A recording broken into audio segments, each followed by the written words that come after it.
Today's world is very fast-paced and interconnected. So effective communication and collaboration are very essential for the success of any organization. So let's have a little chat. So I want to ask a question. Why is this topic crucial?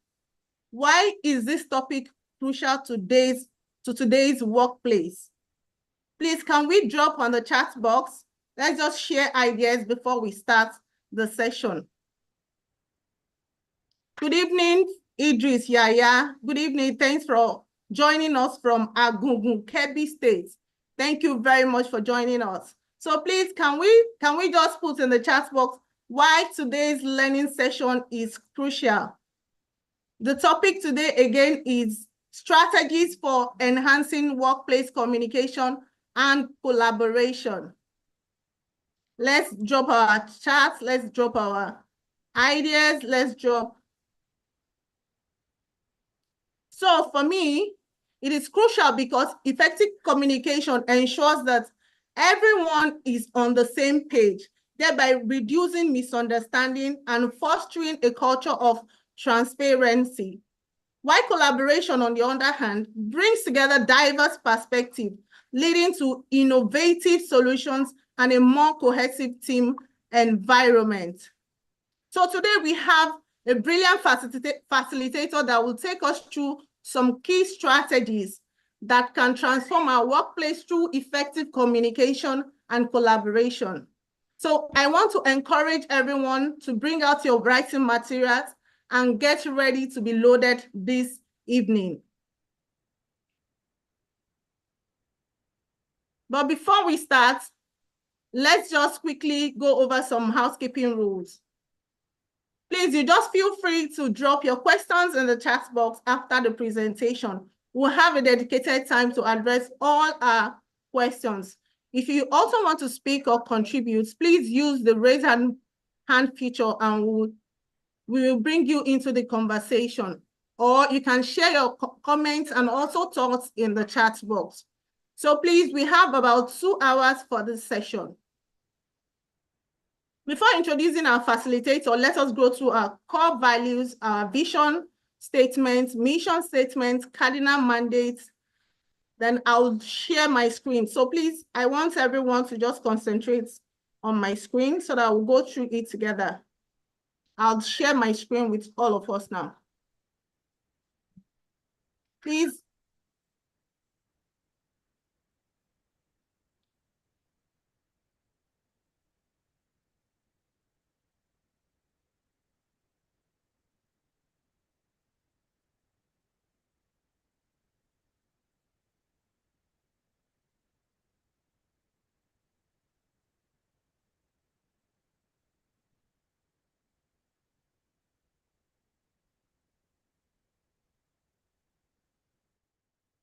Can we see my screen?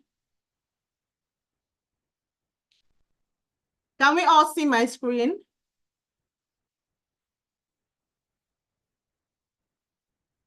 Can we see my screen? Am I alone? Yes, we can see your screen. Thank you. Thank you very much. So our core values are credibility, authenticity, responsibility, resilience, integrity, empathy, and agility. For credibility, we demonstrate enviable character. For authenticity, we are the real deal. Responsibility, we know what to do and we do it. Resilience, we defy the odds. Integrity, we exemplify uncompromised ethical standards. Empathy, we understand and share members' experiences and emotions. Agility, we nimble solutions that empower. Our vision statements to be the go-to source of competent human resource professionals who redefine the practice. Our mission statement, creating value for human resource professionals and organizations through coaching, mentoring, and research-based learning and capacity development programs. Our cardinal mandate, to bridge the communal gap that exists between human resource professionals of different cadres. Number 2 is to serve as a platform for learning, capacity development, knowledge acquisition, and experience sharing. Okay, I would like to introduce our facilitator now. I'll read out his profile. Leslie George. Leslie George has worked as a trainer, facilitator, consultant, and advisor for over 19 years in pertinent area of human resource and business management. He's a skilled and driven professional who has a strong hold on applications of the working knowledge of HR practices. He adapts theories of functional tools in business enhancement situations. Leslie specializes in setting up the mechanisms and the processes to make HR and business management functional business tools. In other words, how to make HR and business management formidable business success partners. Having worked in the field of skills delivery, he understands the best way to utilize tools for excellent results. For well over a decade, he has driven the business of companies and individuals by helping them learn how to adapt their workforce to the changing demands of the ever-changing corporate environment.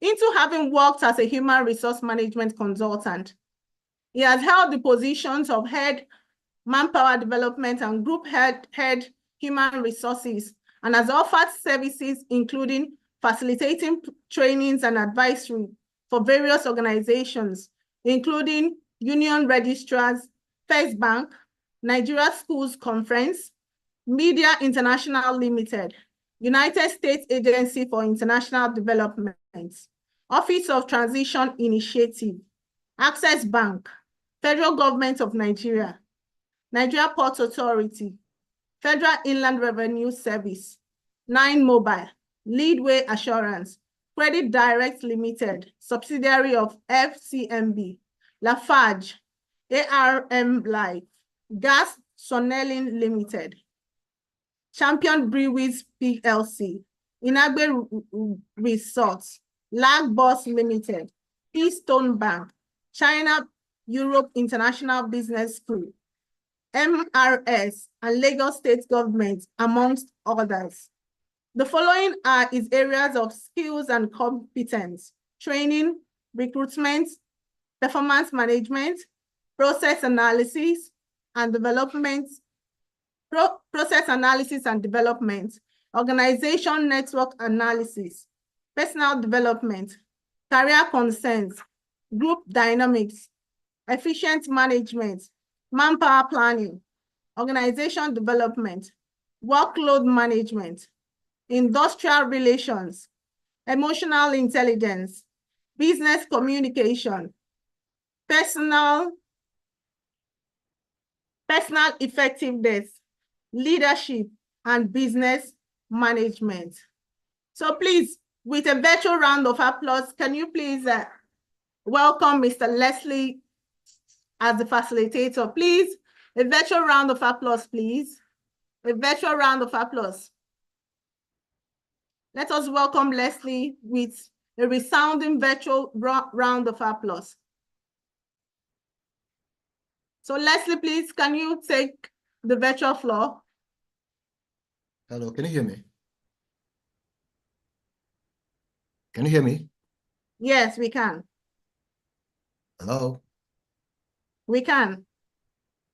We can hear you.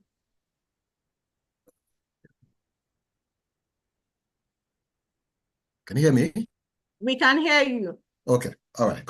Good evening, everybody. Thank you for having me. My name is Leslie George, and I'm honored to be here to share with you a few things. Let me share my screen. You have to stop sharing your screen, please.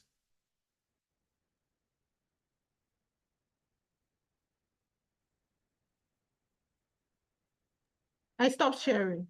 Okay.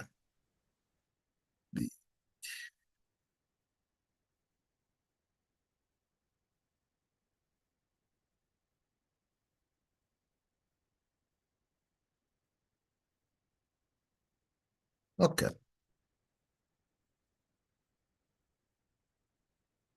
Okay, so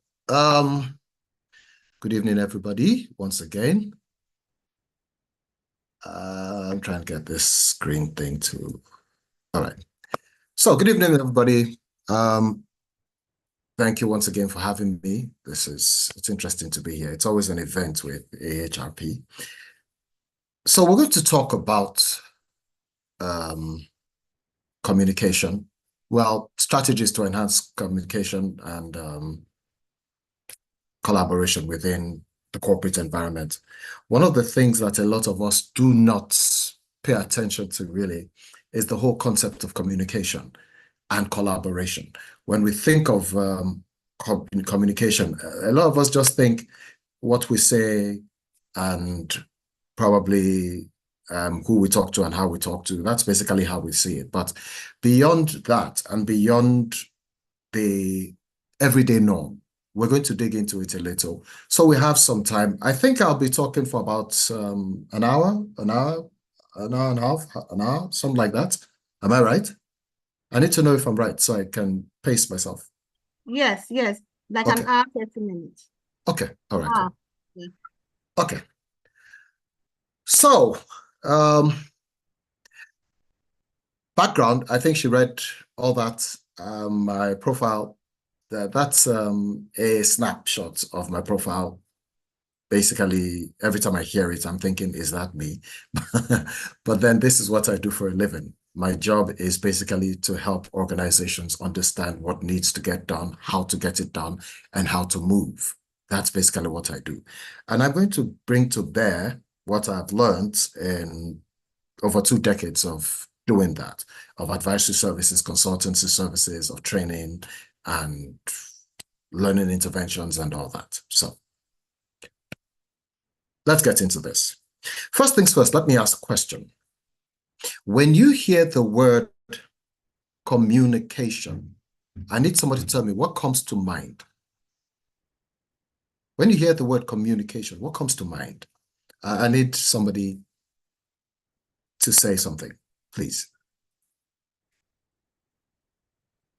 Yes.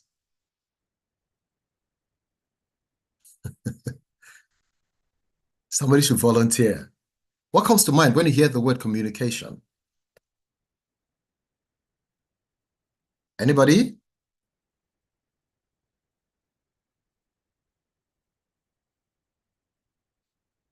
How many people are in this, actually? There are lots of people. Wow, there are 82 of us. Okay. So anybody answering my question? What comes to mind when you hear the word? Okay. Interaction, connection, alignment. I would say sharing and receiving information. Sharing and receiving information. Okay. Sharing information. Okay. Well, what I'm going to do right now is I'm going to try and explain what communication is in its entirety. Well, not in its entirety because we're not going to be able to cover that even if we had 4 hours. But I'm going to try and explain it in such a way that it's clear to every person. All right. So let's see. So when we say communication, please, I need you to follow me so that we don't get lost along the way. It's a process by which information is exchanged between individuals through a common system of symbols, signs, or behavior. Now, here's the thing. Information is exchanged. It's a two-way street, 1. 2, through a common system. I'm not communicating if what I'm saying is not something that you probably will understand, okay? I'm not communicating if what I'm saying or whatever it is I'm passing across is not something that is passed across in a medium that you and I definitely understand. So when we talk about that, we say a common system. The system is common to you and I. For example, the language I'm speaking in, the format the communication is in, and all that. But the thing that's most intriguing in all this is through a common system of symbols, signs, or behavior, the majority of people do not understand that our behavior is a means of communication. We're communicating a lot through how we behave. And a lot of people don't understand that. When you're talking to people, it's not just your words that we're listening to, and it's not just how you look that we're listening to. We're listening beyond that. We're listening beyond all that. We're listening to what your behavior is saying. Yes, Daddy. And it's good at somehow. Okay. Please, can we mute ourselves, please? Can we please mute ourselves? We are interrupting the session. Okay. A lot of us don't understand that we're looking beyond just what you say and hear in communication. Your behavior is a means of communication. People are looking at how you behave, because if your words are not saying it, if your gestures are not saying it, if your tone is not saying it, your behavior will say it. Which is why a lot of times we do not understand why people respond to us in certain ways when we have actually chosen a posture, a behavior. So whether you're in leadership or not, one of the things that you should take away from here is we communicate through our behavior.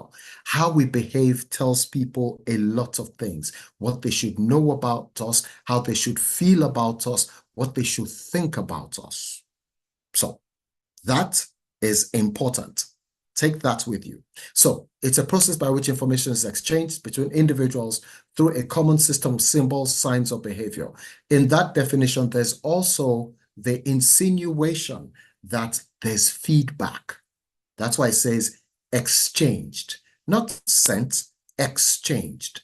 There is feedback, and feedback is one of the most important things when it comes to communicating. So it's not a one-way street, it's a two-way street, and you have to understand that. So from this definition, you realize that, one, it's an exchange, it's a process. It's an exchange, and it has to be through what we describe as a common means. It's like saying that I'm talking to you in a language you don't understand. That's not a common system. A common system, I must understand whatever means you're using. And two, your behavior says a whole lot. So, are we okay with that? That's good? Good. So let's move on. Now, we talk about organizational communication. When we talk about organizational communication, we're talking about everything. That's every means, every method, every process by which an organization or the people within the organization or teams within the organization will communicate.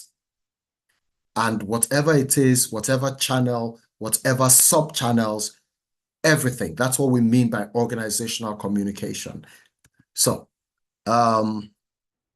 organizational communication is the process of creating, sharing, and interpreting information for an organization. Please note, creating, sharing, and interpreting. The interpreting part is key. A lot of times, we do not realize that when you communicate, when you send whatever it is, whether you're talking or whatever it is, the person who's on the receiving end has to actually interpret it. But the only way we interpret what we hear, we see, we're told, we read, is against the backdrop of what we understand. It's against the backdrop of our own perception, our own worldview, how we see the world and how we think about it. So when you talk about the interpretation part, it means that there are lots of times when you're communicating and the people or the person on the other end is misinterpreting what you're saying, which is why it's important for us to communicate with clarity and let people know exactly what we want them to know. A lot of times we don't do that. We expect that some people are psychic. They will understand whatever it is that we're trying to communicate. No, when it comes to having to talk to people within the corporate setting, you must be very defined in what you're saying. You must be very definite in what you're saying and in how you're saying it. We'll get to the how part, but you must be very, very, very definite, because a lot of times people will interpret and misinterpret. They will interpret and then they may reinterpret, and that reinterpreting may just land in something that you don't mean. Sometimes we interpret what you're saying by the insinuation we pick up. Sometimes we interpret what you're saying by how you're saying it. And it's important for us to actually pay attention to how we say what we say, not just what we say, to how we, when we talk about tone, when we're talking and then when we're writing, sometimes we send an email and somebody says the tone of your email is XXX. Okay. When we talk about tone, you see, how you sound, how you come off is one of the things that we will use to interpret what you have said or written or shown or demonstrated, whatever it is. And that is important. So, organizational communication is the process of creating, sharing, and interpreting information for an organization. It is defined as message transmission among people and groups in the organizational structure, aimed at creating a common understanding. You see that thing about common again? Creating a common understanding and facilitating coordination to ultimately further the achievement of the organizational objectives. Please note, creating a common understanding. In other words, we keep communicating so that everybody concerned will be on the same page. We understand the thing as we should understand it, not as if some people understand it in one way and some people understand it in another. No. Corporate communication within the corporate environment has to actually be within to create what we describe as common understanding. Every single person is on the same page. Okay? So, I usually would like to stop and ask, do you have a question? Do we understand what I'm saying? Are you following? So let me ask, are you following what I'm saying? I need you to just say yes, or so we can go on.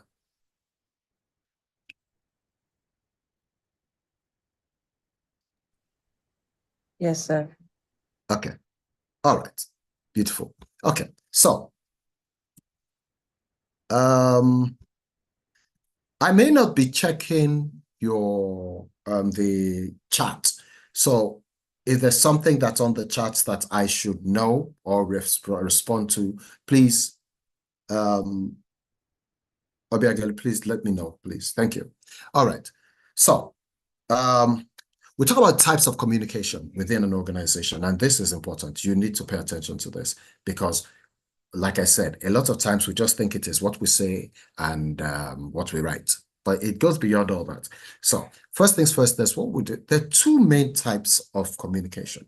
It's formal and it's informal, but then we'll come back to that. So the types of communication, you have formal communication, external, then there's public, then there's horizontal communication, which is communication with your own peers, all right? That's what I mean by horizontal, your own peers, the people who you're on the same level with, all right? So we talk about external communication outside the organization, public communication, of course, not just outside the organization, but to the general public. Then, of course, supplier communication, how you communicate with your vendors and all that, the people that you relate with when it comes to suppliers and all that. Then, of course, official documents and reports. Those are very, very, very important means of communication within an organization. So you write reports and you do all that. There are memos, there are all sorts of things. That's basically what we mean by official documents and reports. Then there's feedback and review. That's another thing. How exactly is feedback and review communication? How exactly would you put that?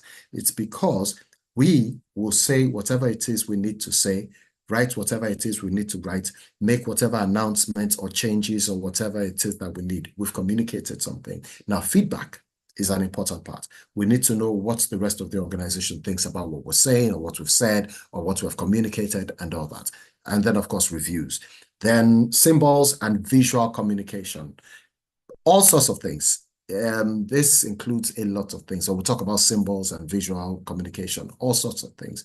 Whether we have put, sometimes, I think today, the greatest, the most important point when it comes to symbols and visuals is social media, your presence on social media, and the kind of things that you communicate via what you're posting, via videos, via audio, via all that, okay? Then, wait a minute. Then formal communication, like I said, electronic communication, email. Today, nowadays, a lot of us are on WhatsApp and we have official groups on WhatsApp. We're on Slack for some people who are in tech, we're all sorts. So electronic communication. And then, of course, the age-old face-to-face communication. We can't take that away.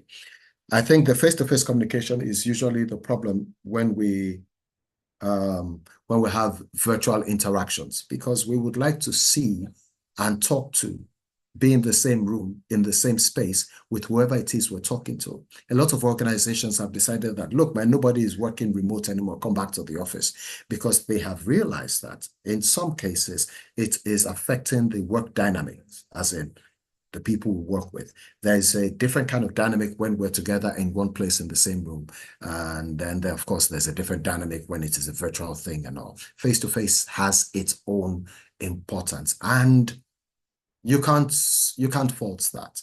That's not to say virtual engagements are not good or anything. That's not what I'm saying. That's outside this conversation, okay?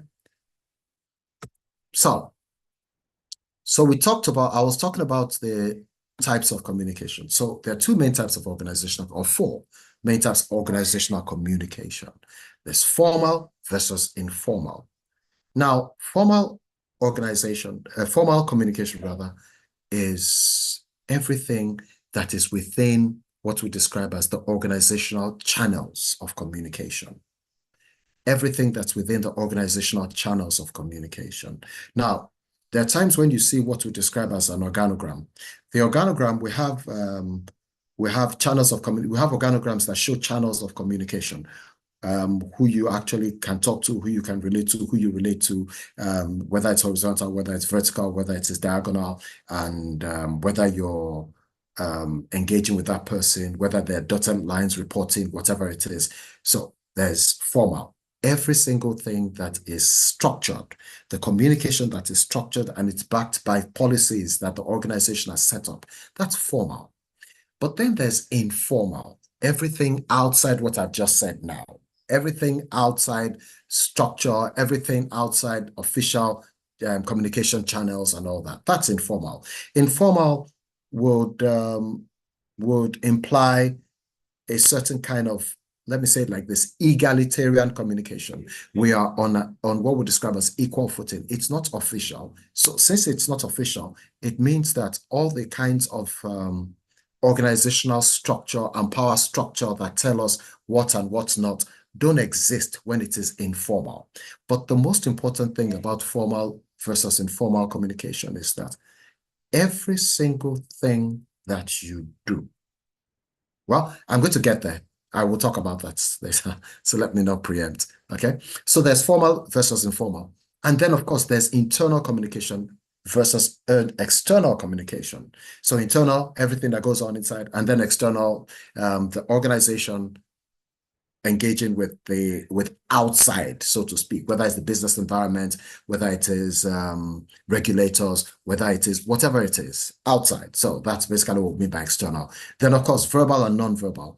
It's becoming, when we say verbal, we're saying every kind of communication that's put into words, not sound, words. Every kind of communication that's put into words is what we mean by verbal communication, all right?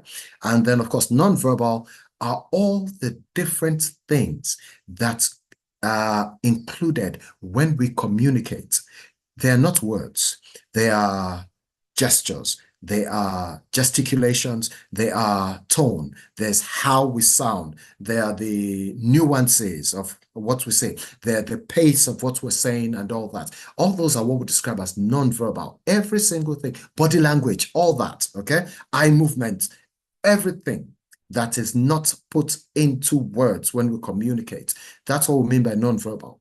Now, the thing is, your verbal communication usually will make up like 30 or so percent of your communication. And your non-verbal makes up like 70 or so. In other words, there's more non-verbal communication that we're making than verbal communication. In other words, people are paying attention to your body language. They're paying attention to your gesticulations. They're paying attention to your tone. They're paying attention to the pace, how you say what you say. They're paying attention to your use of words, not just the words that you're speaking, how you are using the words. They're paying attention to insinuations, not just that, oh, I said so and so. People are paying attention. And this is the reason somebody will say, why are you saying it like that? And you say, saying it like how? Because there's a way you sound.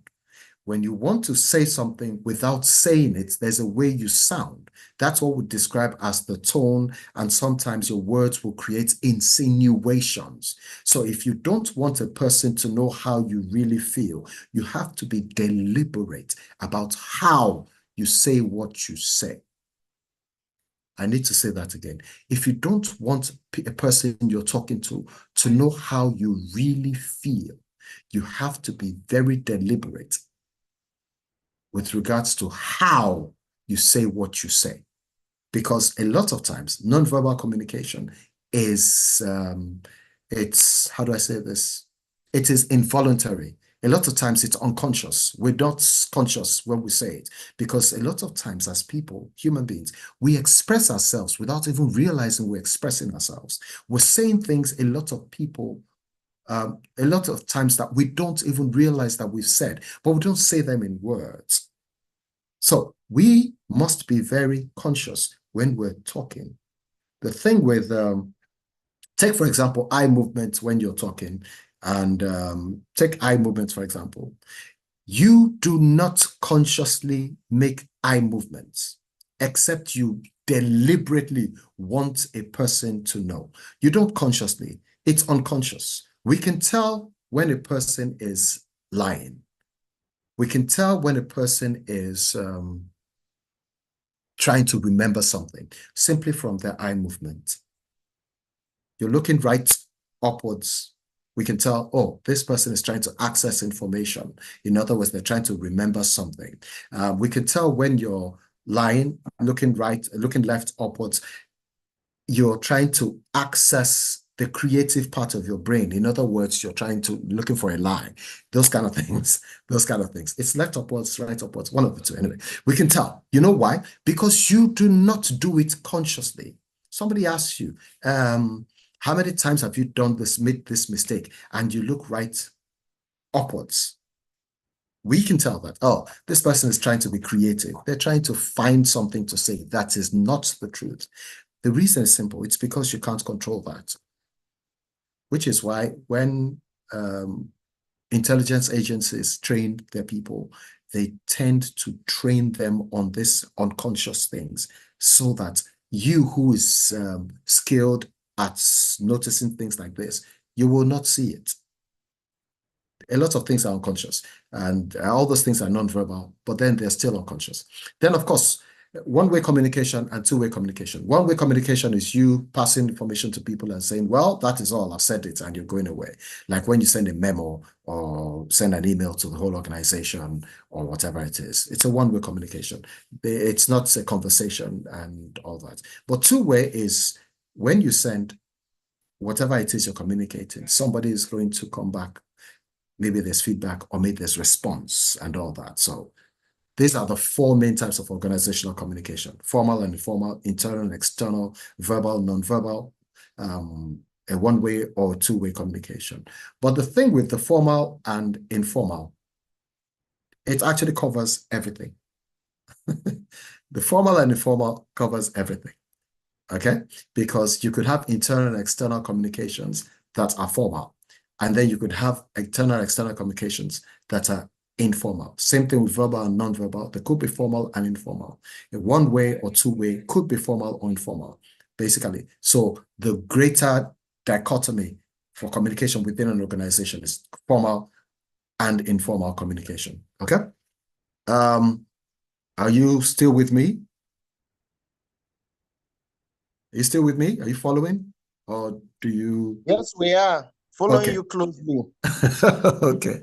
All right. So this is, so we talk about strategies to enhance communication.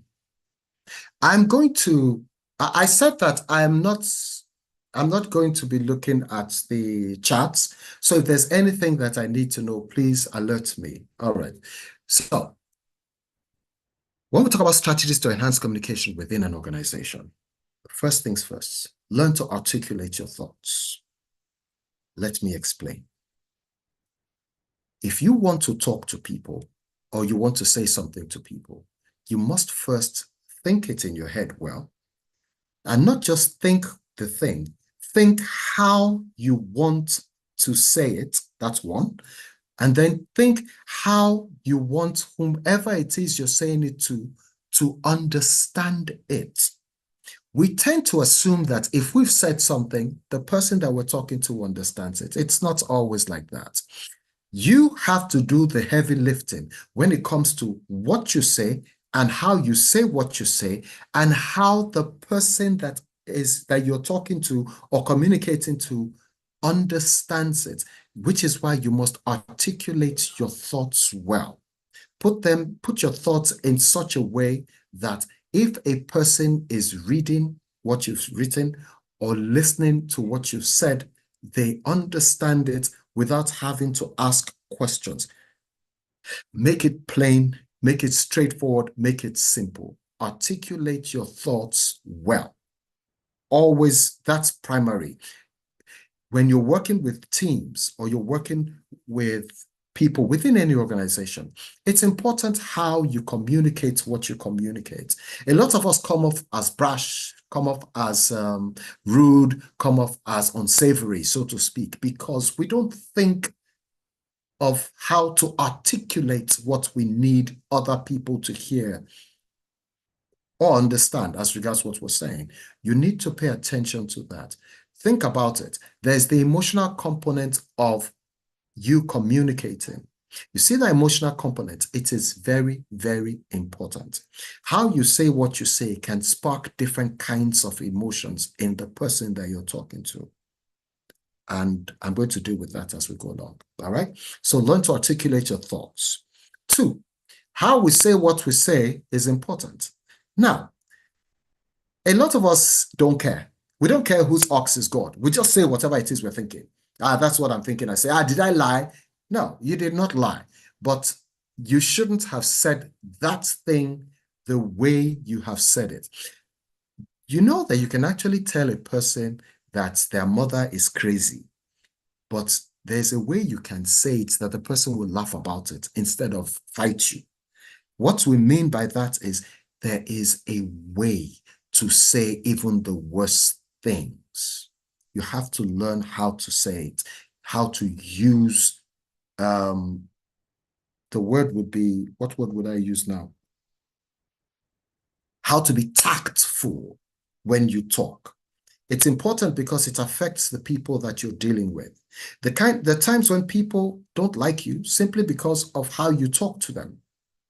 People don't want to be in your company simply because of how you talk to them. And you know people like that. It's not as if I'm saying, you know people like that. There are people that you don't like to talk to because of how they talk. So the first time I ever heard that concept in my life was a friend of mine saying that, oh, this guy, he's so lousy. And I said, lousy? What do you mean? I mean, this was like, I think I was 18 or 19. I said, what do you mean lousy?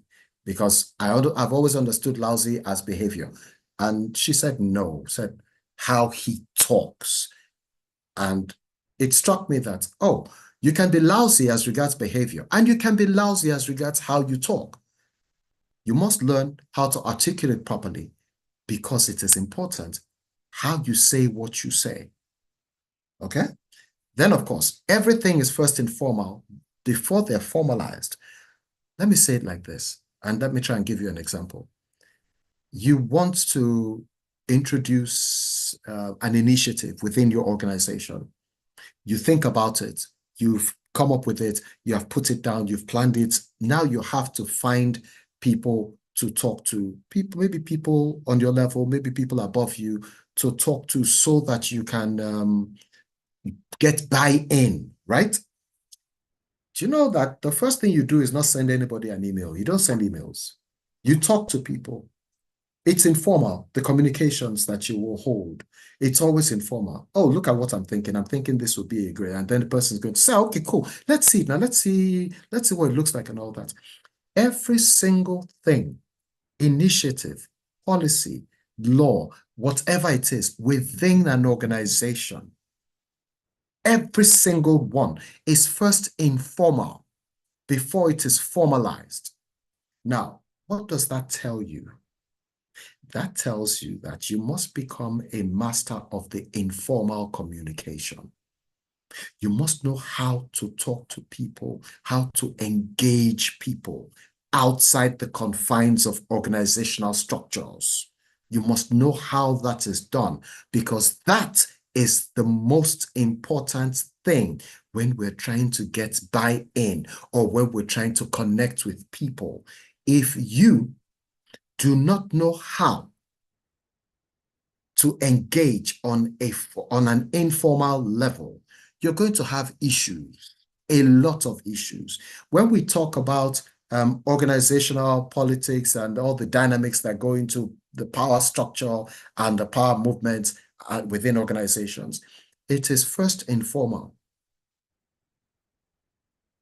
Let that sink in. It is always first informal.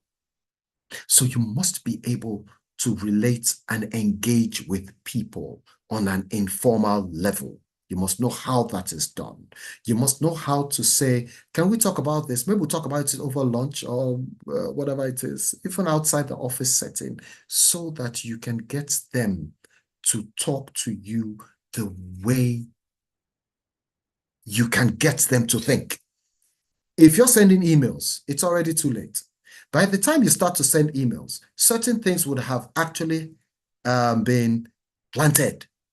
Those things that are planted are informal in nature before they are formalized. This is why our CEOs and our COOs and our senior people would always have meetings in boat club and go to country club and tennis club and all the rest and all the rest. The reason they do that is because everything is first informal, because it's before it is formalized. So this is why we have to understand a lot of different things about how things play out within the organization. You must understand the people who have the influence that you're looking for.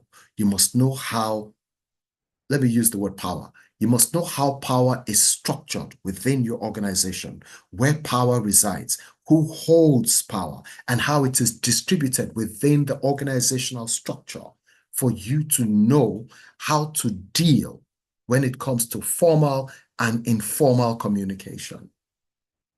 Are you getting what I'm saying? Okay, so that's, you see, this particular, everything is first informal before it's formalized. It is a training in itself. So let's just leave that and let's move on. But if you have questions, we can talk about that. All right. Now, another thing when it comes to communication is you must understand human nature. You must understand how people think.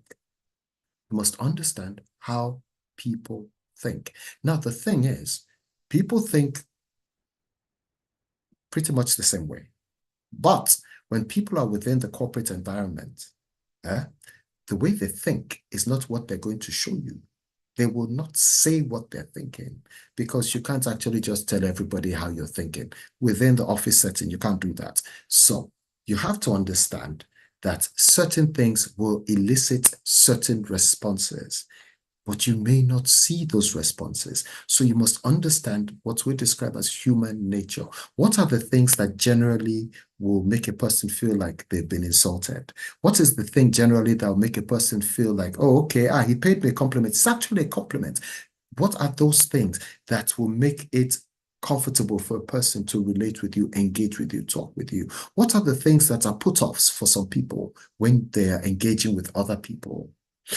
One of the things that you will have to always remember is people don't like it when you act superior to them, when you act like you're better than them.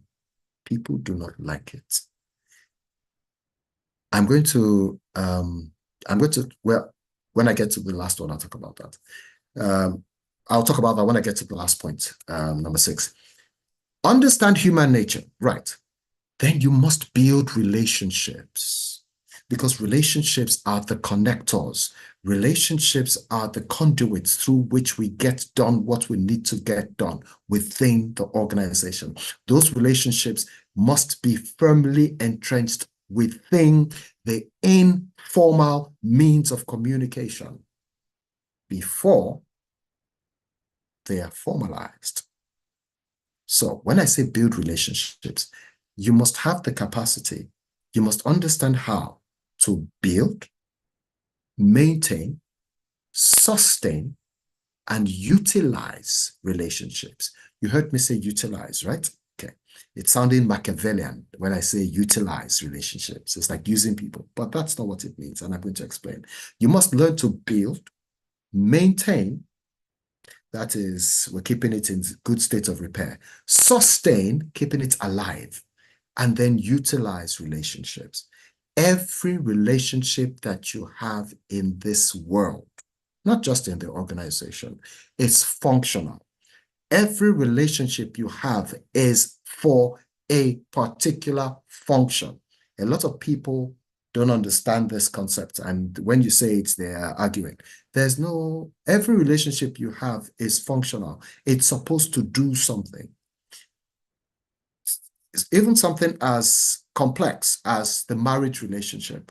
When you get married to a person, there's certain things that you expect from that relationship by virtue of being in that relationship with that person.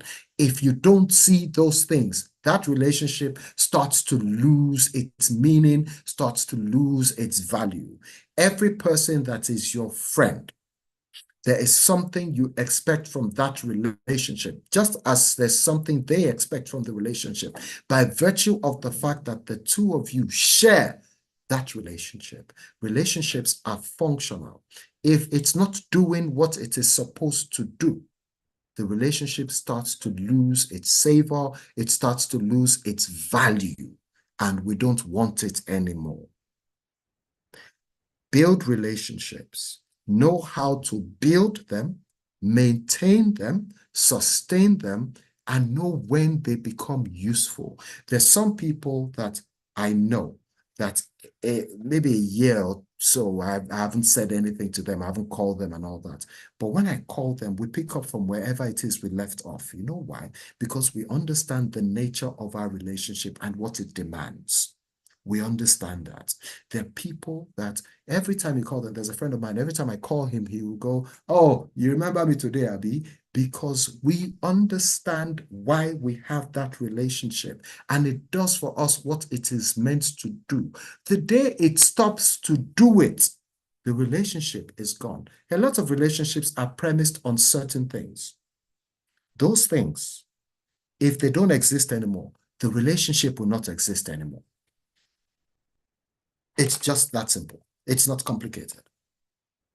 So, like I said, understand how to build, maintain, sustain, and utilize relationships. In other words, be the kind of person that connects to people.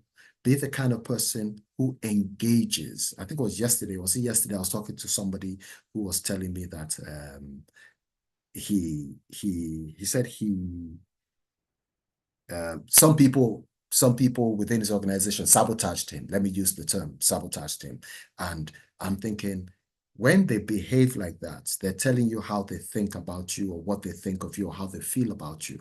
I said, why would they feel that way? Why would they do that? And he went, at some point he said that maybe it's because I just mind my business. I don't sit down with them. I don't talk with them. I don't joke with them. I don't.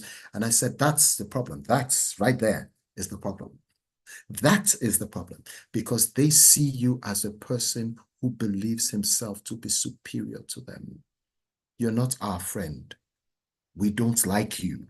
And this is the reality. In human nature, if we don't like you, we will not help you. If people don't like you, I'm saying this metaphorically, if people don't like you, they will watch you walk off a cliff because they don't like you. We help the people we like. That's why, forgive me, I have to mention this.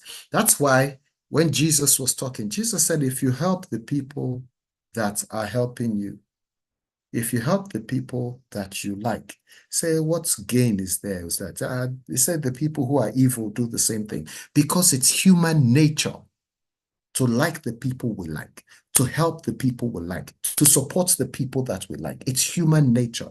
It takes religion and a different kind of thinking for us to help and support the people we don't like. It's just normal human nature. The people we don't like, we do not want to help. Now, the people you're going to engage with, they're not people who, it's not every one of them that is of the religious inclination that let's help people even if we don't like them. It's not everybody. So you'll have to actually put everybody within that pedestal of, I have to relate with this person. I have to be friends with this person. When I say friends, I'm not saying that, oh, we have to be buddies and I have to go to your house on Saturdays. No. You have to have an amiable relationship with people. Be the kind of person that engages everybody. You're not a person who is saying, I don't like that guy, so I'm not talking to him. I hate these people, so I'm not relating with them. I feel like these people are better than them. No, don't do that. Don't do that ridiculous thing that we talk about where we say, oh, I just come to work, do my work, I come to the office, do my work and go home. No, you can't afford to do that. You have to engage on whatever level, but engage. Have what we describe as an amiable relationship with the people you work with, your co-workers.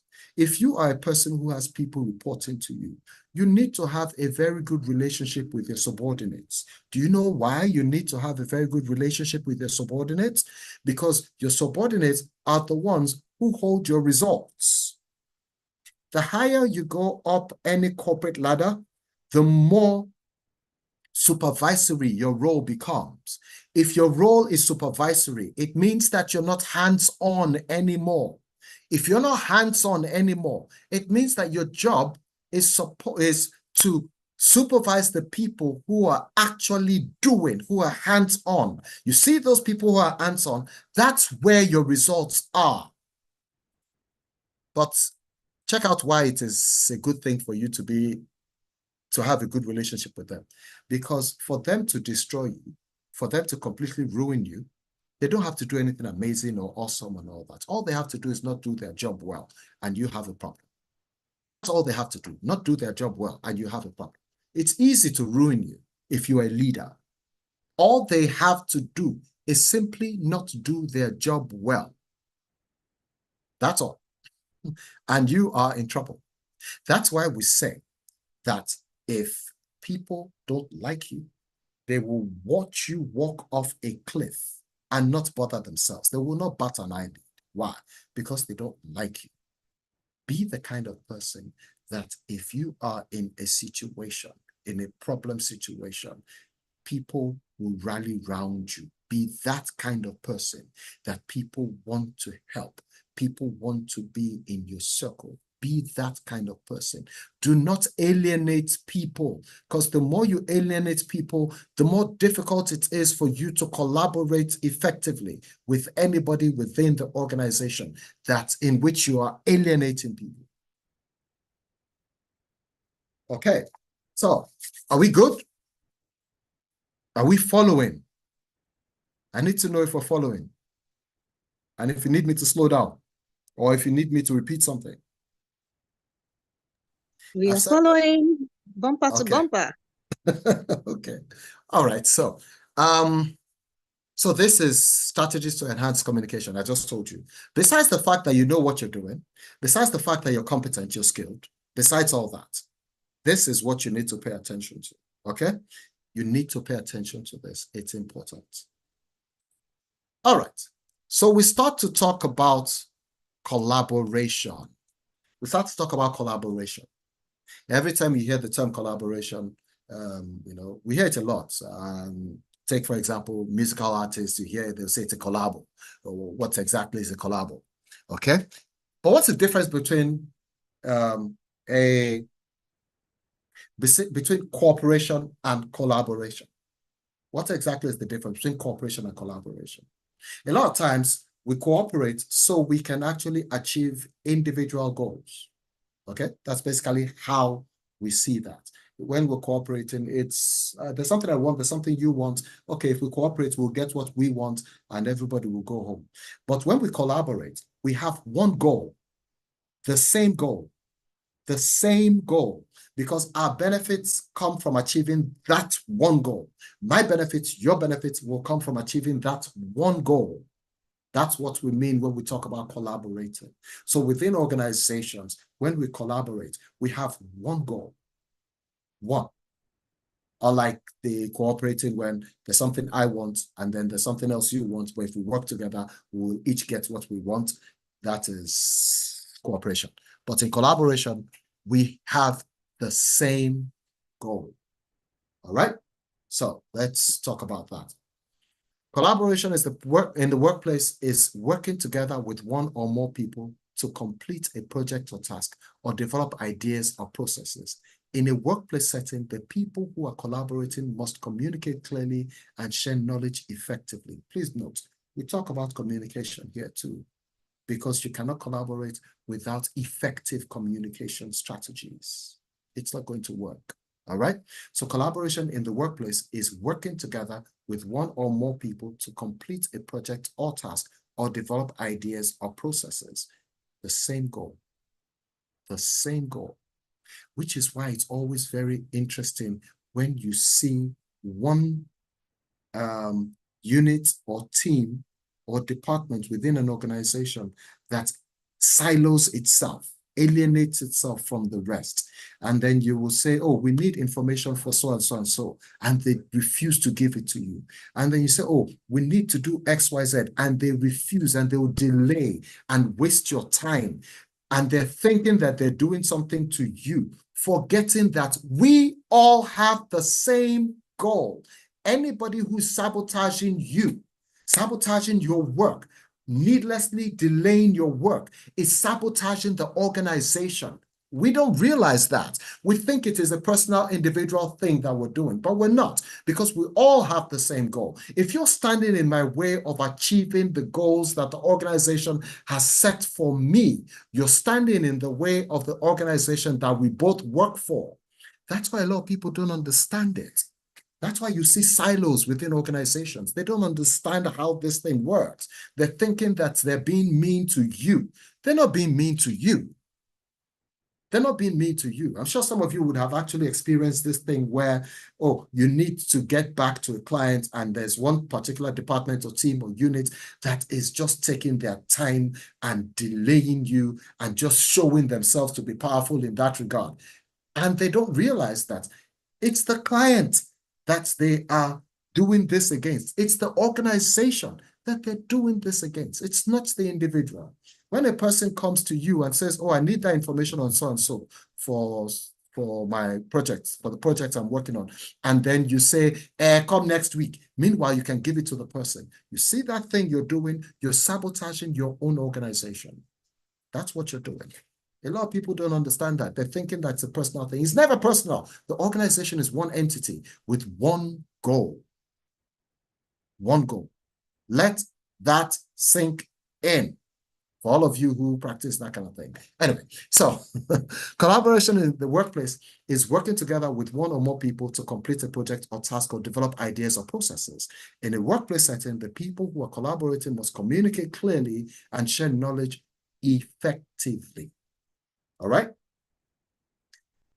This is something I've said, I say it a lot, and I keep saying it when I talk to teams, and I talk to business units, and I talk to those ones where you have some business units or some teams or some departments fighting themselves within the organization, stupid things.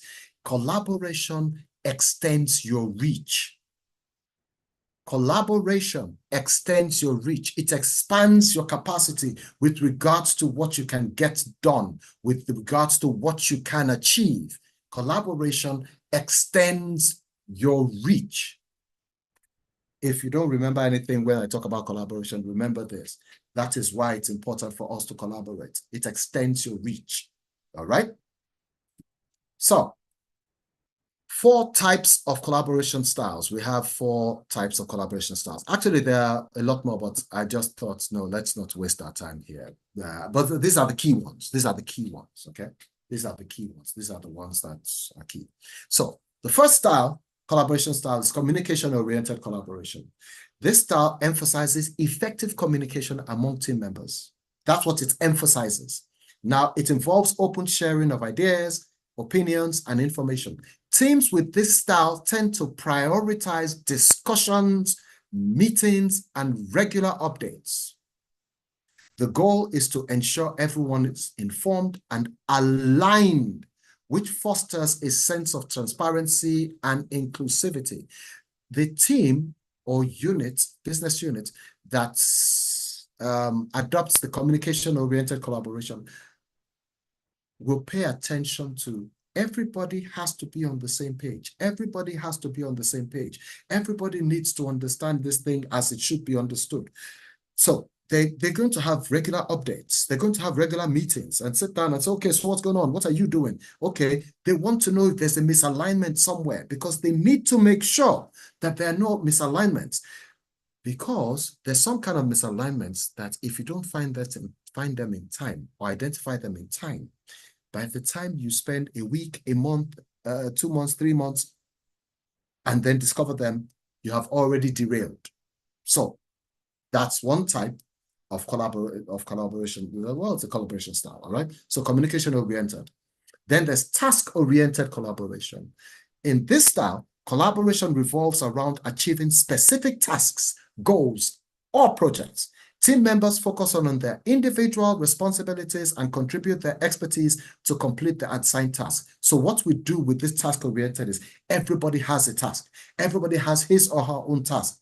And they focus on getting their tasks done, and then we'll come back and say, okay, so who's done this? It's like when you have jigsaw puzzles. So that A has done his own, B has done his own, C has done his own, D has not done his own or her own. So what we're going to do is we're going to try to put them together to see how it fits. But it can't fit because D has not done what needs to be done. So every single person will focus on their tasks, getting done what they need to get done.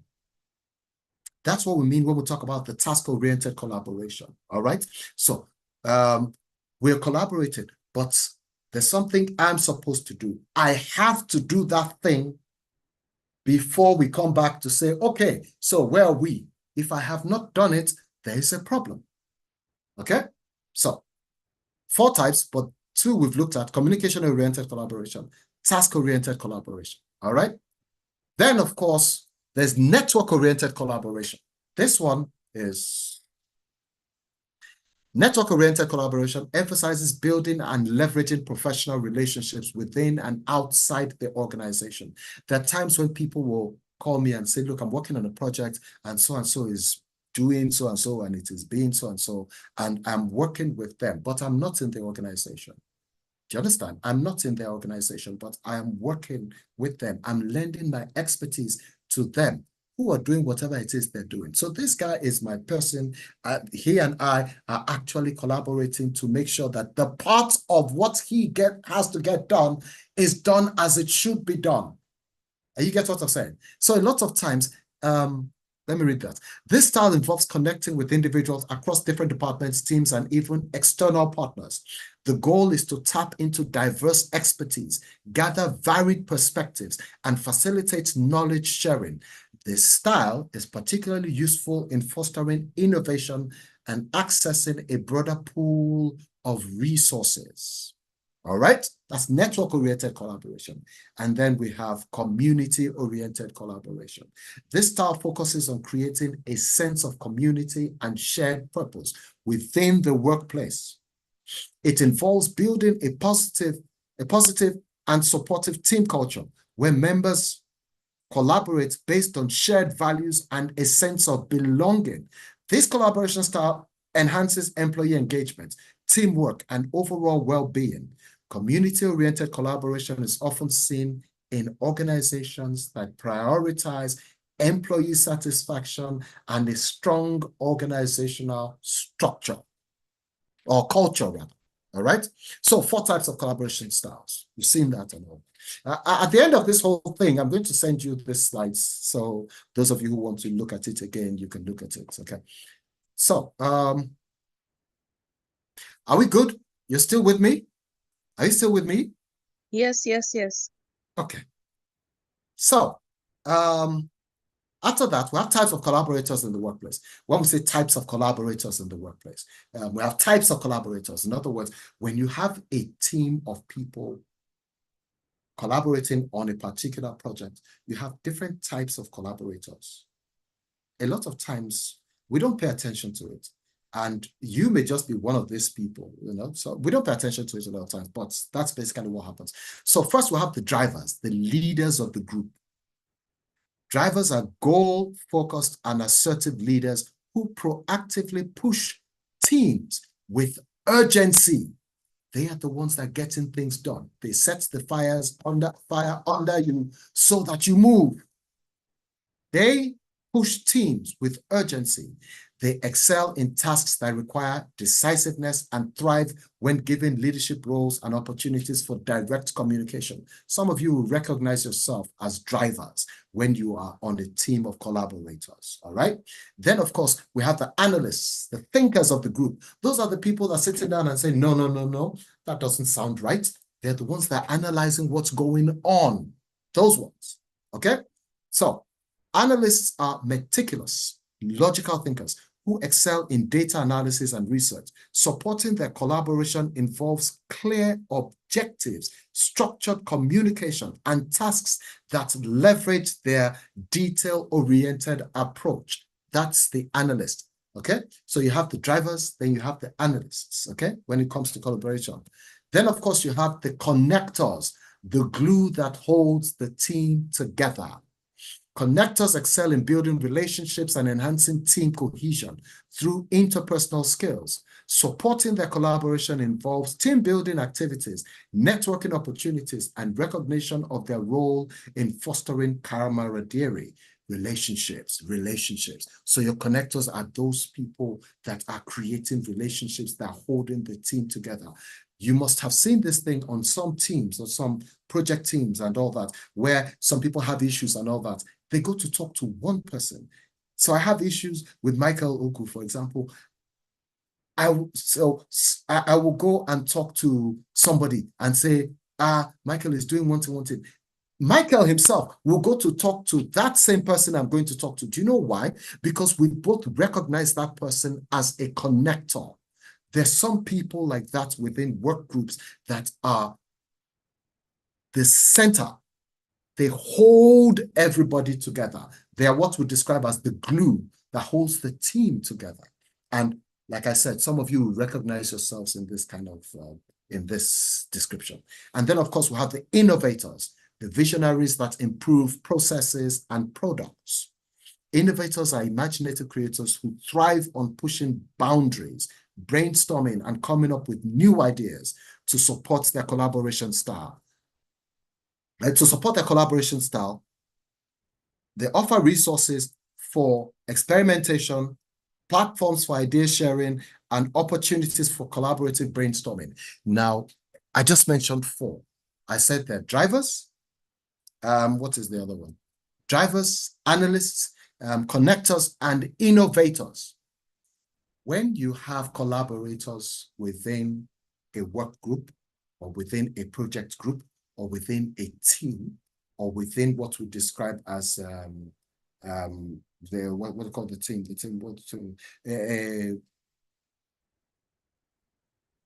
Well, within the team, regardless of what kind of team it is, when you will always have this kind of people. You have connectors, you have innovators, you have analysts, and you have drivers. You will always have them. And you need to understand who is who so that you can engage as you're supposed to. You can engage as you are supposed to. All right? Are we following? Are we still following? We are. Okay. All right. So, keys to collaboration. Collaboration is voluntary, informal, and non-hierarchical. Let me explain. When you force people to collaborate, it's not collaboration anymore, because collaboration must be voluntary. We must want to do this thing. I must be able to say, I'm HR, I go to IT and I say, look, there's this thing that I'm thinking we should do. Whatever, I think you can help with so and so on. Let's put heads together and see if we can do this. So IT is going to say, okay, that's a brilliant idea. Let's do this too. You see, that's collaboration. If it is forced, if it is mandated by the organization, you're not collaborating anymore. You have just created a team that has different functions represented on that team. It is not collaboration. Collaboration is voluntary. It is informal. First, before we formalize it. All right? And then, of course, it's non-hierarchical. Everybody is on the same level when we're collaborating. We understand that.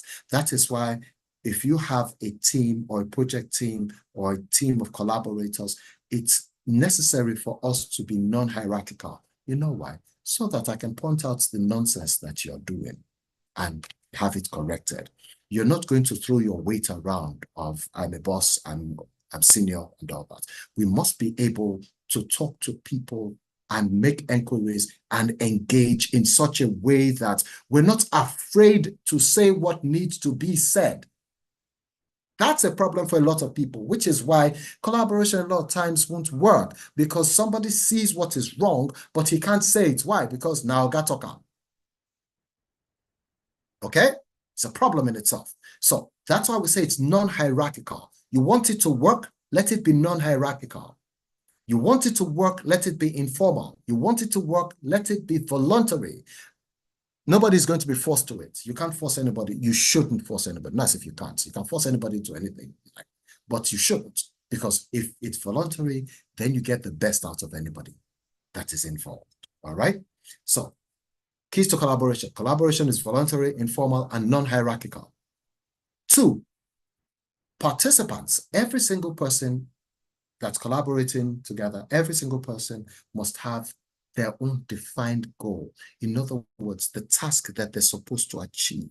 It must be defined for every individual so that we can actually evaluate performance. What are you supposed to do? Time frame, how long, with who? Who are you engaging with to get this done so that we can track the progress of each person? If people are just on the collaboration team, or the project team, and they don't have defined goals or defined tasks, you can't track their performance. You can't tell how much or how far they've gone or what they're doing and all that. It's a waste of time. All right? So participants must have defined goals. Then there is trust and vulnerability.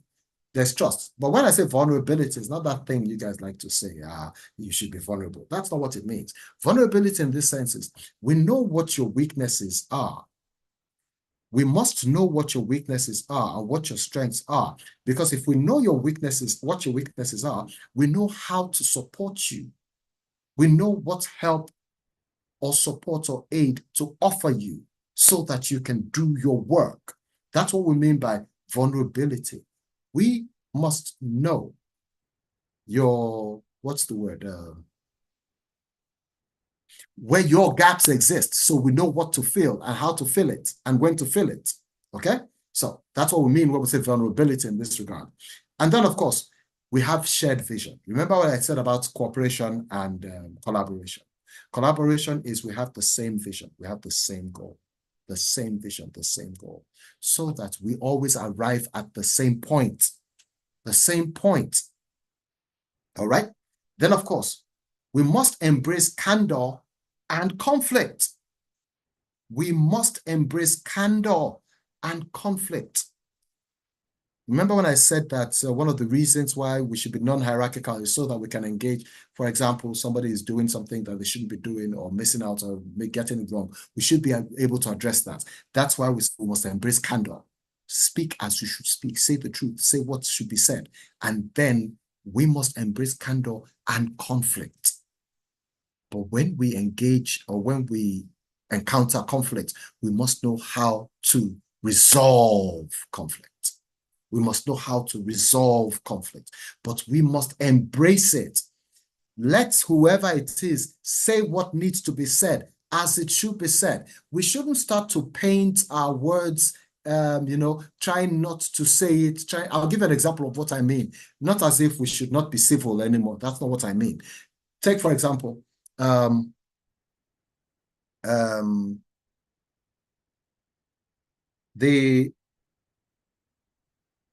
think it was Colombian airline. I can't remember the name. Avianca. I think it's Avianca airline. Years ago, they had this terrible air crash, and it was just a stupid thing. The reason was this. You see, in their own culture, you cannot correct a superior, regardless of what the superior is doing. If it's the superior doing it, superior is doing it, he's correct. You can't correct a superior. So here's the pilot. And then sitting next to him, of course, is the co-pilot. The co-pilot looks on the wings of the plane and sees that there is ice. Ice had settled on the wings of the plane. And you know that when you have ice on the wings of the plane, depending on how much ice, it could be a problem for the plane. You take off and you could crash and all that. Anyway, now the co-pilot cannot correct the pilot because culturally he can't do that. All he kept saying was, wow, that's a lot of ice. He wasn't talking to the pilot. He was saying it. The pilot will hear him, but the pilot was not responding.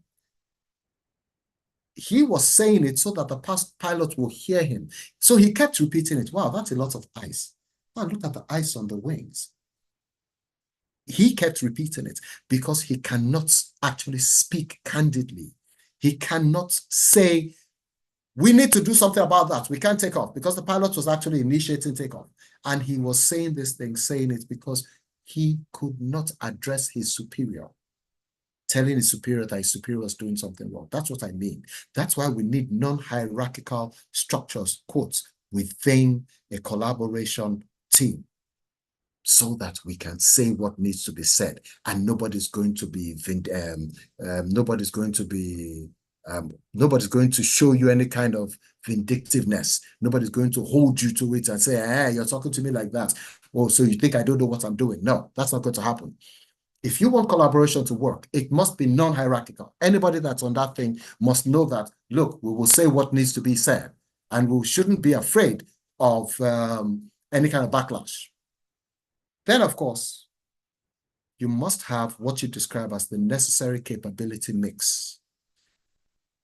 The skills, the competence, the expertise that we need to get whatever job done. We must have that. It must be present. It must be present. It doesn't make sense if we're collaborating and we have expertise that should be there, not there. It does not make sense. The necessary capability mix must exist. We must have the kind of people that we need to have on that team. So collaborators must have the expertise necessary. They must have the skills necessary. They must have the experience necessary. Otherwise, we're just wasting our time. And I say this a lot to a lot of organizations. For example, like when we're going into strategy, strategy outreaches and strategic whatever it is, that period is what we're going to now. So starting from now till early first quarter, we're going to do a lot of strategy and a lot of strategic whatever it is. When I talk to organizations, I tell them the same thing, the capability mix. Let me explain something so you'll understand just quickly. There's within every organization, there's what I like to describe as load-bearing pillars. There's some teams or individuals or business units that are load-bearing pillars for an organization. Okay, let me bring it down. On a team, you have load-bearing pillars. There's some individuals that if you take them away from that team right now, that team will suffer because they are central to that team. They're what we describe as load-bearing pillars. They're supporting a lot of load on that team. When you remove them, you have a problem. Now, organizations must recognize the load-bearing pillars, whether it's a team, whether it's an individual, whether it's a particular function, whether it's a business unit. You must recognize and you must strengthen them. When we talk about the necessary capability mix, you must look at all the pillars you have. There's some pillars with it for buildings that's the pillars are there, but they're not doing anything. They're not load-bearing pillars. Some of them are to make they're aesthetic. Okay, they're aesthetic, they're just beautiful. They're there to make the thing look beautiful. But then they're pillars that are supposed to support the weight of the building. Those are load-bearing pillars. You can't remove those ones. You see the aesthetic ones, we can break them and replace them. But you see those load-bearing, you cannot break them and replace them. You know why? You can only fortify them. Break them, the building comes down. That's why we say you must recognize what your capability mix is supposed to be, and you must understand your load-bearing pillars. Your strategy will fail if you do not recognize those load-bearing pillars. Okay, so these are keys to collaboration. So personal collaboration skills and team collaboration skills. Two types of collaboration skills, okay? Personal collaboration skills, team collaboration skills. So the personal collaboration skills, you have communication, obviously. We've talked about communication and all that, why it is necessary and why you should be a skilled communicator. Then, of course, emotional intelligence, who you are, understand yourself, understand your self-awareness, understand personal leadership, understand all that, okay? All that. Emotional intelligence. Trust. We must be able to build trust. You must be a person who knows how to inspire trust, or you are the kind of person that people can easily trust. Then, of course, interpersonal skills. Be a people person. There's what we call interpersonal intelligence. Be the kind of person that is a connector, all right? Then, of course, diplomacy. You must be diplomatic. Compromise. Meet me halfway. That's what I mean by compromise, all right? Patience. You must be patient. You must be open-minded. And you must have what we describe as a positive attitude. All right? Chima, raising his hand.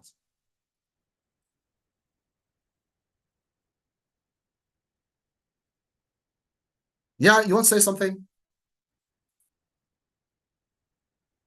Please, why not continue after the session? We can take questions and answers and contributions. Okay. Okay, cool. So, Chima, you have to wait. So, like I said, personal collaboration skills are communication, emotional intelligence, trust, interpersonal skills, diplomacy, compromise. When I say compromise, you will never compromise to the detriment of the team or to the organization. Never. Never. Do you understand? Compromise, yes. Okay, okay. I think we should just agree to do it like this. So that's basically, but never compromise to the detriment of your organization or your team. Then, of course, there's patience. You must be a very patient person because you're working with people. And some people evidently are crazy, all right? You must be a patient person. You must be open-minded. And you must have what we describe as a positive attitude. Then, of course, the teamwork collaboration skills, all right? So teamwork collaboration skills, you must have organizational skills. You must have organizational skills, some more than others. So every time you're on a team or on a project team, there's some people who have more organizational skills than the rest. So those ones are, they stand out, but you must have organizational skills. You must have decision-making skills, all right? You must be flexibility. You can't be rigid when it comes to things like this, because they're people. We're working with people. We have to actually at some point say, oh, okay, I agree. Oh, okay, I do agree. Okay, see, let's do it like this. You do that part, let me do this part. Flexibility, all right? We must know how to resolve conflicts. You must know how to resolve conflicts. It's a teamwork collaboration skill. Conflict resolution. Time management, definitely, that's without question. Professionalism. Be a professional. Do you know what a professional is? A professional just means that this is what I do for a living and I'm good at it. And I abide by the ethics of whatever profession I'm in. That's what we mean by being a professional. But you need to be good at it. You need to actually have that whole demure of professionalism, all right? Then, of course, leadership. That goes without saying. Projects management skills, we don't have to have Prince 2 or Prince 3 or whatever it is. You just have to know the basic things about managing a project. And if you are in leadership, know that you're the one who is actually in charge. You're the one making decisions, then you must have project management skills. Nobody should put you there if you don't have it. Unless, of course, you have somebody who is more skilled than you, and that person is your right hand, all right? Then, of course, critical thinking. Everything is hinged on critical thinking. Everything is hinged on critical thinking. Everything is hinged on critical thinking. All right? So, teamwork collaboration skills, organization skills, decision-making skills, flexibility, conflict resolution skills, time management skills, professionalism, leadership skills, and leadership awareness, and project management skills, and of course, critical thinking. Okay? So, I have come to the end. I've come to the end. There's a lot to say, but we don't have the time. But I've said enough. And like I said, at the end of this whole thing, I'll send you the slides and so that you can share it with whoever wants to see it. All right. So thank you very much, Leslie. Thank you. It was power-packed. It was insightful. It was educative. Thank you very much for this wonderful session. Thanks a lot for sharing your in-depth knowledge with us. We say thank you. We can't thank you enough. It was full. I knew I was disturbing you at the background to round up. You had a lot to say. Thank you very much. Thank you. I've taken a lot of notes here, and I'm sure every other person has gained valuable knowledge that will help us map out effective strategies that will enhance our workplace communication and collaboration. Thank you once again. Please, a virtual round of applause for Leslie. Please, let it rain, please. Let it rain. It was power-packed. Thank you very much. We enjoyed your session. Thank you very much. Thank you. Thank you. Please, a round of applause, virtual round of applause for him, please. So at this point, it is time for our Q&A. If you have any question to ask, please put it in the chat box. If you want to speak like the other person that wanted to say something, please raise your virtual hand. We'll ask you to unmute, or we'll unmute you and you will speak. So I'm waiting for our questions, please. But while we are dropping our questions, I would like to let us know that our membership link has been dropped in the chat box. So if you are new here and you want to join us, please click on the link and you will see all our activities. We have a lot of activities. One of them is our fun time, where we get to ask questions and answers. And if you're able to answer properly, you will get a gift. So please go to our membership link to get yourselves registered. So I'd also like to say that this session has been approved by HRCI, and it carries 3 business recertification units. If you have obtained any of our HRCI certificates, that is HPHRI, GPHRI, PHRI, or APHRI, you can get a certificate for this session, which has a code for your recertification unit. So the certificates can also be used for CIPM, HRPL renewal, and membership upgrade. So a link has been dropped in the chat box for the certificate. So please feel free to register and get your certificates for a token. So let me go to the chat box and see the questions that are dropping. I think there was an initial question. Go back to Good that. evening, Obia. Good evening. Good evening, Obia. Good evening. Yes, good evening. This is Chima speaking. Okay, Chima. Good to have you. Thank you, LG, for the session. It was quite insightful. So my question is around load-bearing pillars, as you mentioned. Okay, for one, looking at this from the context of football. Apologies for those who are not football fans here. I'm a big critic of teams who stop playing well when say a key player is maybe injured or not able to play for certain reasons. I think it's a minus on the team if you stop playing well when a key player is missing. So looking at it, do you think it's a good thing for say the project of certain teams or how the team operates doing those, or the performance of the team doing those, if a member of that team is not available, who is a load-bearing pillar in this context? Okay. All right. Let me try and explain this, because I get this question a lot, which is quite interesting. See, there's nobody right here today on this call who is not on a team that has somebody that if you remove the person from that team will have a problem. There is always one person like that on every team. It is not by design. A lot of times, we don't design it. Take the football analogy that you're given.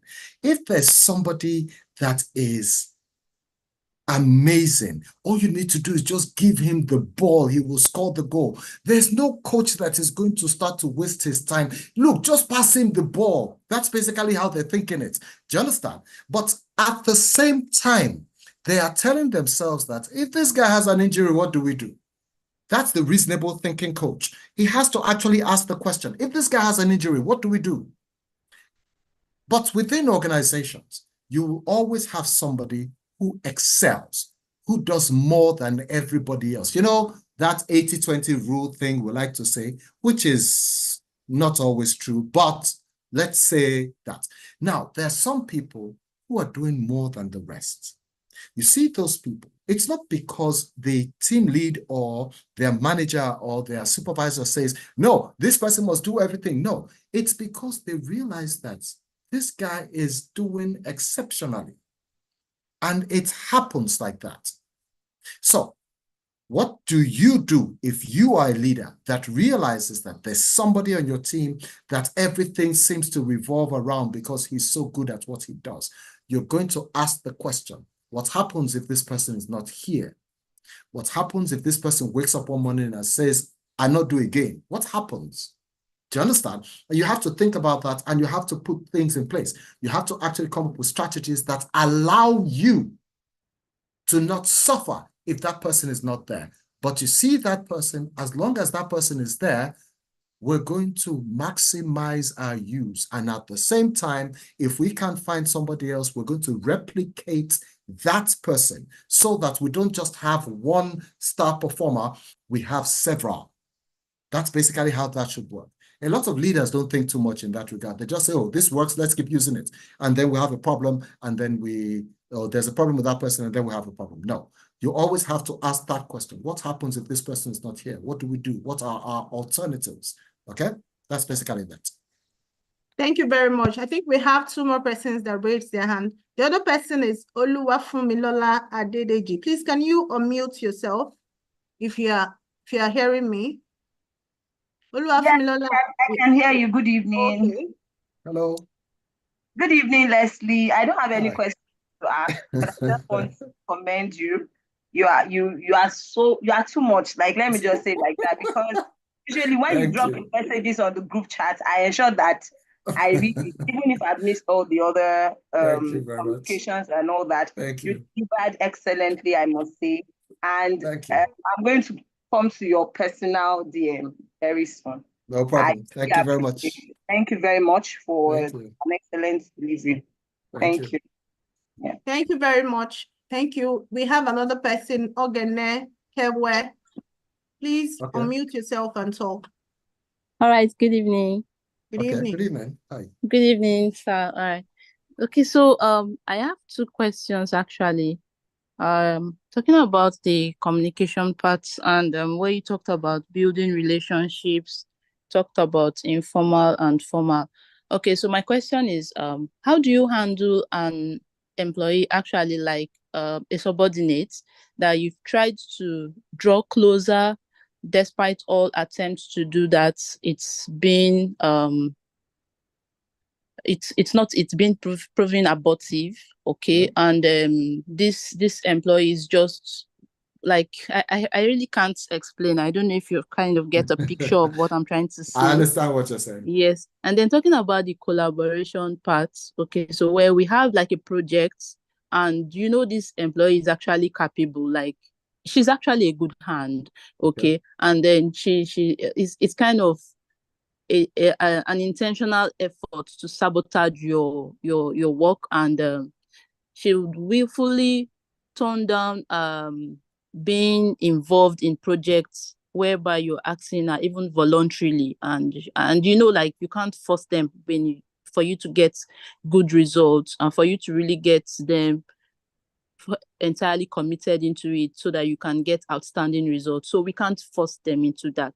So when you have a turn down like that, how do you handle such an employee? Okay, first things first. When you have such an employee, you tell them, okay, this is the project, this is what would like you to be part of it and all that. Person says, no, I don't want to be part of it. Say, okay. Is it important for the organization for this person to be part of it? If it is important, then you formalize it. They can't say they won't do it. A formal directive that says you are a member of this project, this is what you're doing, this is what you're doing, this is the outcome that's expected of you, blah, blah, blah, blah, blah, blah. They can't say no, because then they're not collaborating. They have been, seconded to that project. Do you understand? Yes. So, see, there are lots of ways to get around a lot of things. If we ask you nicely and you say no, it's an organization. You have signed, you said that you do this thing. You don't do it. There are lots of things that can happen that we can't do. Do you understand? It's not, a lot of people feel like they have plenty options. No, I don't want to do it. And you're within an organization and you're acting like that. You won't get far. You will not get far. You will not get far. However, if you say, oh, be a part of this thing, now this would be good for you and all that, oh, we would like you to be part of it, we would need your skills here. And the person says, no, I'm not. Let it be a directive. It's probably not coming from you, who is the direct boss, from above. Okay.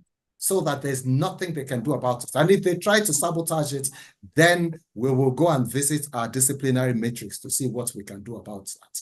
It's not difficult. It's easy to get around these things. Okay. Second question. Okay, another person raised up a hand, but before then, there's a chat. There's a question in the chat box. He said, that's from Victor Agila. Says, thank you, sir. You spoke about drivers, analyst, connectors under collaboration. So the question is, sorry, let me. So the question is, how can employee be a connector? Sorry, I don't know why I'm not seeing it clearly. It's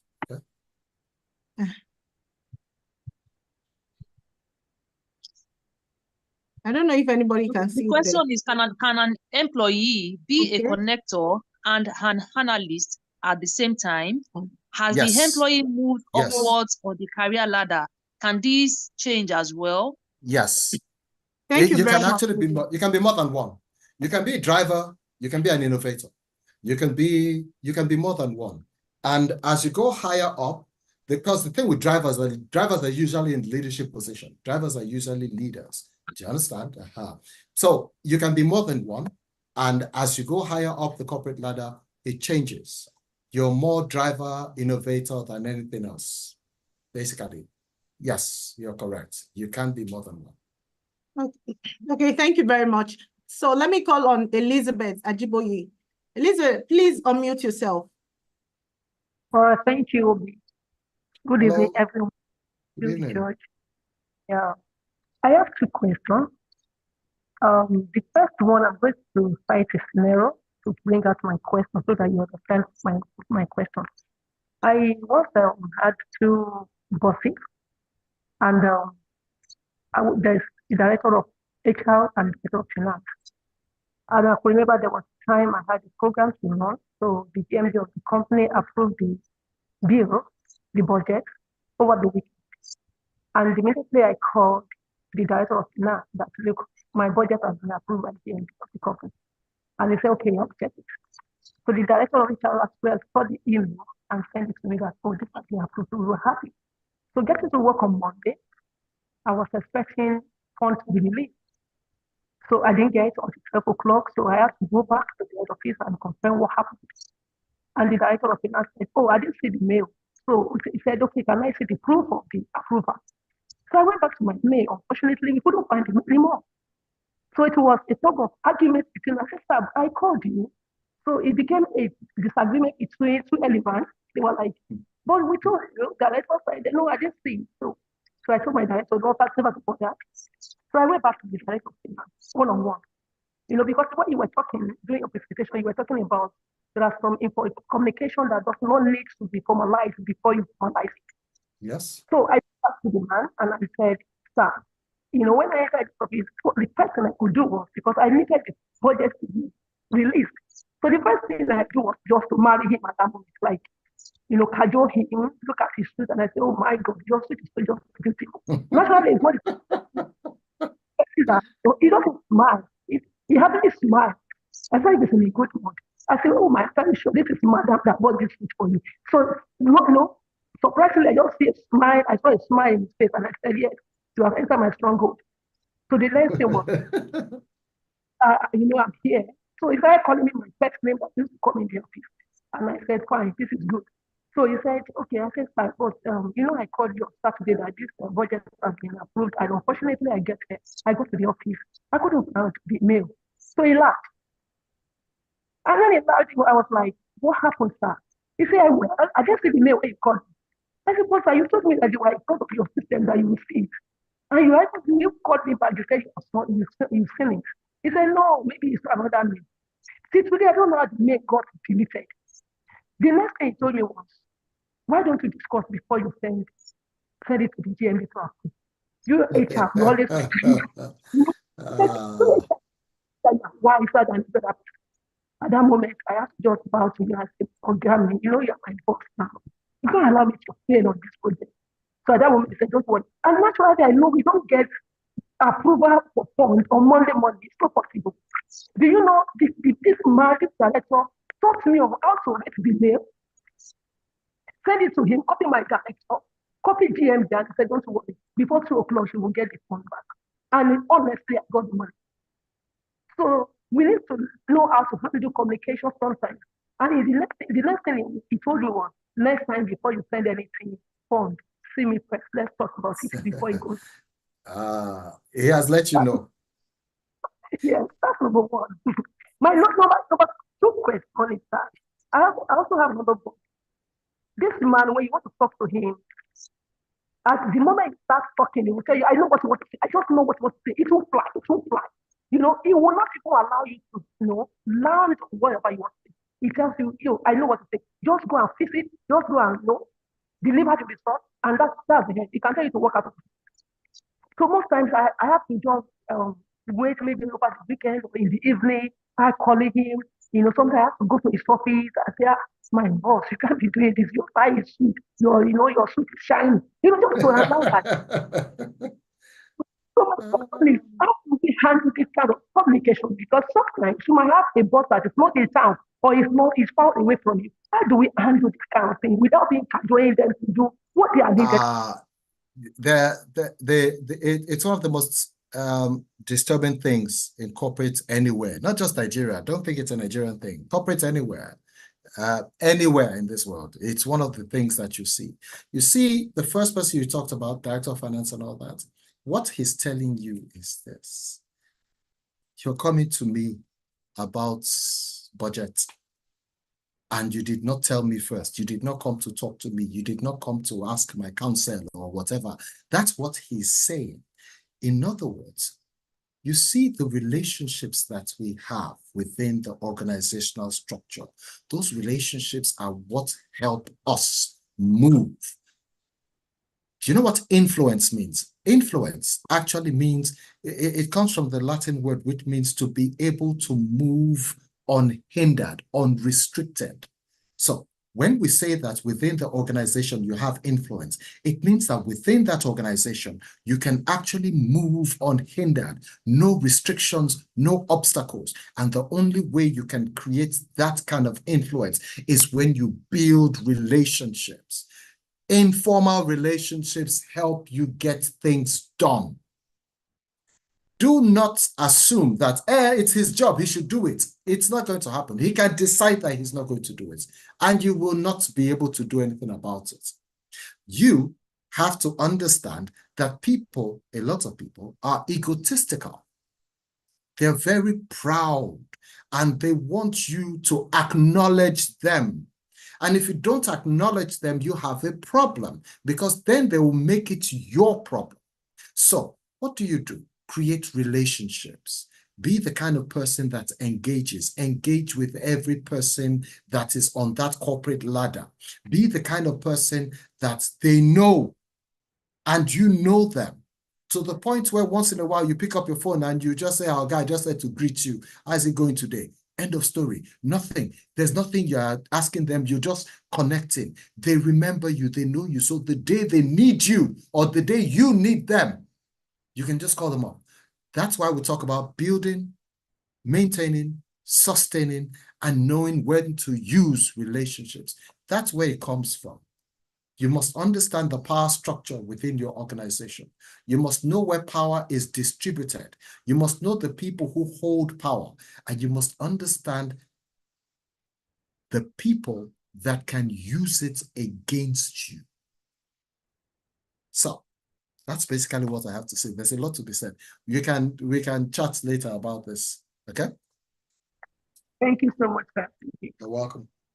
You're welcome. I think there is another question here on the chat box from Yinka Tebun. Yinka Tebun is connecting from YouTube. So we want to encourage those on YouTube channel to ask questions if you have any question to ask. So she said she's asking that people sometimes dislike you because you engage with everyone. How does one handle that? You can't handle that. There's some people who don't like you because everybody likes you. And it is just mind-boggling. You're like, what have I done to you? Do you understand? Be the kind of person that you do not, there's no fault. Let me explain what I mean by there's no fault. People don't like you because you're a nice person, that everybody likes you, everybody knows you, and the person doesn't like you. You see, the person does not have a reason. If they ask that person, why do you not like her? They cannot say. That's the kind of thing that you should aim for. Do not be at fault. Let nobody have reason enough to hold against you that, oh, look at what she did, or look at what he did. Do you understand? Just be the kind of person that connects to people. Be the kind of person that relates to people. That person who doesn't like you, act like you're not seeing it. Be kind to them. Be nice to them. Be nice to the people that are their friends. Be like that, because you can't help hate that has no basis. You cannot help it. You will always see it. It's something that happens a lot. Okay? So don't give yourself a headache over that kind of thing. You see it a lot. Just let it not be that you've done something or you're doing something that they can hold against you. If it's the fact that everybody likes you, they can't say it out loud to anybody because it will be stupid. So don't give yourself a headache. Just be nice. Be, like I said, don't even act like you notice they don't like you. Be with them, act the same way. Still be nice. Still be an engaging person. Amiable. Okay? All right. Thank you very much, Leslie. So I would like to read out some interesting charts here. So Modu Rotolua says, this is a masterclass. Thank you very much. Emo is saying, thank you so much, Elder LG. Thank you very much, Leslie, from Thank you for having us. Moduro Tolua. Then MO also says, I hope you will honor us again when we call on you in the future. I will now. You guys are your family, so to speak, so we don't have a choice. Happiness says such an insightful section. Thank you very much, sir. Another person says, thank you, sir. It was educating. Thank you very much, Leslie. We all appreciate you. And someone also says, okay, Olamide says, Leslie, you are always worth the time investment. Powerful chat. Thank you very much. And Albert is saying, when the veteran pours out into you, it was $1 million worth session. Thank you very much. I appreciate you guys. Thank you very much. We appreciate you. We say thanks for this power-packed presentation. We are thanking you once again. Thank you so much. Thank you. We can't thank you enough for this. You spent your time with us. Thank you for everything. Thank you so much. So the question and answer section is over. Thank you very much. So I want to encourage every one of us to go to our various organizations and implement these strategies that Leslie has. Can anybody hear me? Am I still here? My network I can hear you. I don't know. Okay. You. We can hear you, Obiageri. Okay. So I'd like to say AEHRP is an HRCI approved continuing education provider. If you are a training provider, you can collaborate with us to get you training programs approved for recertification credits. So reach out to us through info@aehrp.org for details. So at the same time, I'd like to say AEHRP is not a profit-making professional association, and our objective is to help HR professionals develop. We run our operations through the generous donations of members, so you can make your contribution to enhance our growth. So to do this, you can click on the donation button in our website. You go to our website and click on the donation button, then request for the association account detail by reaching out to any of the officials. Your donation can make a difference. So at this point, I'd like to call on Emo for the vote of thanks. Emo, please. Yes, thank you so much, Obiageri. And I'm really humbled by the session Elder LG has had with us tonight. I've learned a lot. When I mean I've learned a lot, I kid you not. Elder LG, thank you so much. We appreciate. In fact, I've been getting private chats from members that we should turn this to a paid masterclass and let's just have Elder LG spend one full day with us. I had to drop on the WhatsApp community that the value of this session, and I kid you not, communication and collaboration are two soft skills that when you master them as you move up the ladder, just like Elder LG was talking about, when your work is supervisory, it means you are no longer an individual contributor. It means you contribute through people. You are a people contributor. And so, Elder LG, on behalf of the leadership and members of HRP, we say thank you to you for this session. I will be personally reaching out to you on other programs that we will do. And I'm sure that we will need to turn this to a paid training session so that people can get it right in these two aspects.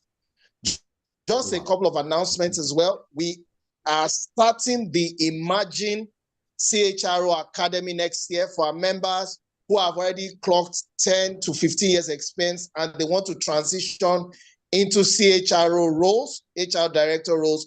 We're starting that academy. And guys, we are going to be reaching out to Elder LG to be one of our faculties. I know we have not reached out to him formally, but I know that he will not turn us down. So you want to become a CHRO, then ensure you don't miss that academy coming next year. And for all of you who don't know, Elder LG is one of the staunch foundational members of HRP, has served on our Global Advisory Council for 3 years in the past. So he's more or less like an elder brother to us, always willing to support, always willing to provide advice. So Elder LG, we thank you so much. And like Obiageri said, everyone, we're a non-profit association. We don't collect membership dues. If you want to support the good work we are doing by paying it forward, please send in your donations. They will go a long way. We have a lot of projects to execute, and every kobo, every naira counts. So thank you so much, Elder LG. We appreciate you dearly so much. Appreciate you guys. Thank you. Thank you very much for having me. Okay, thank you very much, Emo, for that vote of thanks. So at this point, I'd like to say thank you for your wisdom. It was educative. We'll say thank you very much. It was a pleasure, a big pleasure listening to you. And thanks to everyone, all our participants for actively participating and for your questions, for their contribution. We say thank you. So as we close the session, I'd like to remind us to join us again next week for our School of Intentional Living. It will be another power-packed section. So it's been a pleasure moderating the session. A big thanks to everyone that joined us once again. And I will say, see you next